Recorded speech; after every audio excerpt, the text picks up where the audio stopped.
என் பேர் ஜோதீஸ்வரன். நான் ஈரோட்டில் வழக்கறிஞராக பணிபுரிஞ்சிட்டு வரேன். இப்போது விவசாயம் அதையும் கூடுதலாக பார்த்துட்டு வரேன். இப்போ விவசாயம் பண்ணுறதில் என்னென்ன மாதிரியான பிரச்சனைகள் வருதுங்கிற சந்திச்சதில் இப்போ தினம் பார்க்கக்கூடிய பிரச்சனைகளில் பார்த்திங்கன்னா, பயிர்களுக்கும் தென்னை மரங்கள் மற்ற இதுக்கெல்லாம் தண்ணீர் பாய்ச்சறது தான் முக்கிய பிரதானமான ஒரு பிரச்சனையாக கருதுகிறேன். இப்போ அந்த தண்ணீர் பாய்ச்சிற பிரச்சனையில் பார்த்திங்கன்னா, தினமும் தண்ணி பாய்ச்சி ஆகணும். இது ஆளுகளை டிபெண்ட் பண்ணி இருக்க வேண்டிய ஒரு சூழ்நிலை ஏற்பட்டது. இதெல்லாம் வாய்க்கால் சீவி அதுக்கெல்லாம் கொண்டு போய் பண்ணுறதில்ல. அப்புறம் ஆளுகள் நமக்கு ஒத்துழைப்பாங்களான்னு சொன்னோம்னா அதுவும் கிடையாது. அதுக்கு பார்த்திங்கன்னா, இப்போ நமக்கு அதுக்கு லேபர் அதெல்லாம் அதிகமாக கொடுக்க வேண்டிய சூழ்நிலையில் ஏற்பட்டது. இந்த மாதிரி ஒரு சூழ்நிலையில் மேனுவலாக முதல்ல போட்டிருந்தேன். மேனுவல் வால்வு ஆப்ரேட் பண்ணிகிட்டு இருக்கிறப்போ அதுவும் ஆளுகளை வச்சு அது சரியான முறையில் ஆப்ரேஷன் அவங்களுக்கு பண்ண தெரியல. சாதாரண ஒரு கேட் வால்வு கூட திருப்ப முடியாத அளவில் தான் லேபர்ஸ் இருக்காங்க. இப்போ இன்றைக்கி கூட அந்த பிரச்சனை தான் சந்தித்தேன். இப்போ பார்த்தீங்கன்னா அது பேசிக் நாலேஜ் கூட இல்லை, அந்த மாதிரி தான் இருக்காங்க. மற்ற வேலைகள் பண்ணாலுமே கூட பேசிக் நாலேஜ் அந்த மாதிரி இல்லை. அதனால இப்போ ஆட்டோமேட்டிக் ஏதாவது பண்ணி ஆகணும், நம்ம பணியிலையும் இடையூறு ஏற்படக்கூடாது. அப்படிங்கிற சூழ்நிலையில் ஆட்டோமேட்டிக் இதில் கேட் வால்வெல்லாம் எப்படி ஆப்ரேட் பண்ணுறது அப்படிங்கிறதுக்கான இதை ஒரு தேடுதல் வேறு இது பண்ணினேன். அப்படி பண்ணும் பொழுது நிறையா கம்பெனிகள்லாம் வந்தது. அதில் பொறுத்த வரைக்கும் லைஃப் ஸ்கை அப்படிங்கிற இதில் பொறுத்த வரைக்கும் அந்த ஆப்ரேஷன் பொறுத்த வரைக்கும் எனக்கு ஈஸியாக தெரிஞ்சுது. ஆப்ரேஷன் அதை பொறுத்த வரைக்கும் சர்வீஸ் நல்லா இருக்கிறதாகவும் சொன்னாங்க.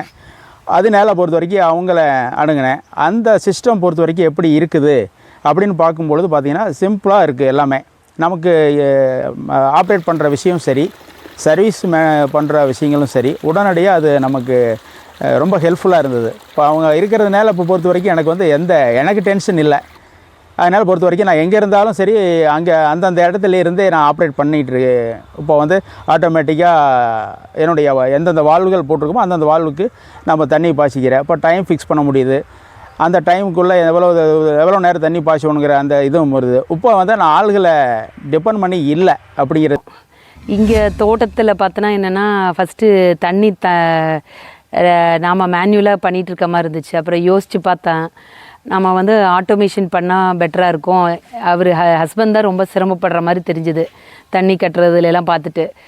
அப்போ ஆட்டோமேஷன் பண்ணலான்னு டிசைட் பண்ணோம்.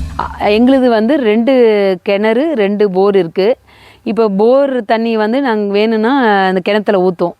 அப்புறம் கிணத்துல இருந்து எடுத்து மோட்டர் விட்டுக்குவோம். சப்போஸ் ஒரு மோட்டர் ரிப்பேராக இருந்தால் கூட ஒரு மோட்டர்லேருந்து நாங்கள் இது பண்ணிக்குவோம். போர் தனியாக போகாது, கிணத்துல ஊற்றுற மாதிரி வச்சுட்டோம். அப்புறம் இன்னொன்று, கிணத்துல தண்ணி தீந்துருச்சுன்னா ட்ரை ரன்னு காட்டும் ஆட்டோமேட்டிக்காக. நாங்கள் அது கேமரா ஃபிட் பண்ணிட்டோம். சப்போஸ் கிணத்துல தண்ணி கம்மியாக இருக்கா என்னென்னு பார்த்துட்டு இது பண்ணிக்குவோம். நாங்கள் அப்புறம் தோப்புக்கு இங்கே விட்டுருவோம். அதுக்கப்புறம் திருப்பி அங்கே 10 ஏக்கர்ஸ் இங்கே தென்னந்தோப்புக்கு விடுவோம். அதில் பாதி நரிப்பயிர் கொள்ளு அங்கே அதுக்கு போயிடும். அதுக்கப்புறம் திருப்பி அந்த தென்னை மரத்து ரவுண்டுக்குள்ளார டேக்கப்பில் வரும். இது எல்லாமே ஆட்டோமேஷனில் தான், நாங்கள் தான் ரிமோட்டில் தான் விடுறோம். அப்புறம் அங்கே கரும்பு 2 ஏக்கர் இது பண்ணியிருக்கோங்க. அதில் 3 கேட் வால் இருக்குது. அந்த கேட் வால்க்கு தண்ணி விட்டேன்னா அது நைட்டு விட்டுட்டா அது 3 கேட் வால்க்கு எல்லாம் ஆட்டோமேட்டிக்காக வால்வ் செட்டிங்ஸ் எல்லாம் மாற்றிட்டேன்னா, இவ்வளோ நேரம் செட்டிங்ஸ் வச்சு ஃபிக்ஸ் பண்ணிட்டேன்னா அது பாஞ்சிரும். அதுக்கப்புறம் திருப்பி எகெயின் தென்னந்தோப்புக்கு ரவுண்டுக்கு டேக்கப்பில் பாஞ்சிரும். காலையிலத்துக்குள்ளே இதெல்லாம் இதாயிரும், ஒரு பாதி தோட்டமேங்க. அப்புறம் திருப்பி காலையிலேருந்து சாயந்தரம் வரைக்கும் இந்த நரிப்பயிர் கொள்ளு வச்சுருக்கோங்க. அதுக்கு இதாயிருங்க. எனக்கு லைஃப் இதில் இருந்து நல்ல சர்வீஸ் பண்ணுறாங்க. வந்த உடனே டக்குன்னு பார்த்துட்டு உடனே இது பண்ணிடுறாங்க.